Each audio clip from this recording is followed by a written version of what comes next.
భగవంతుడు అందరి హృదయంలో ఉంటాడట. ఏ ఆకారంలో ఉంటాడు అంటే కొలత చెప్పారు.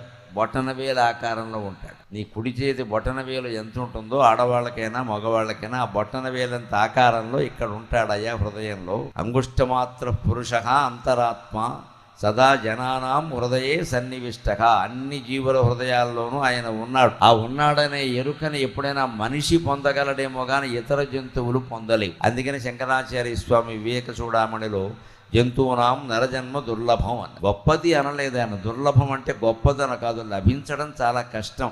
లభించిన దాన్ని సద్వినియోగం చేసుకోండి. ఒక చీమకి, ఒక దోమకి, ఒక కుక్కకి ఇక్కడికి వస్తే రావచ్చు, దోమలు కుక్కలు కూడా. కానీ ఈ విషయాన్ని గ్రహించగలవా? మనిషి మాత్రమే చెప్పగలడు ఈ జ్ఞానాన్ని, మనిషి మాత్రమే అందుకోగలడు. అందుకని మానవ జన్మ సార్థకం కావాలంటే ఖచ్చితంగా ఆత్మజ్ఞానాన్ని పొంది తీరాలి. మరో దారి లేదు, మరొకటి లేదు.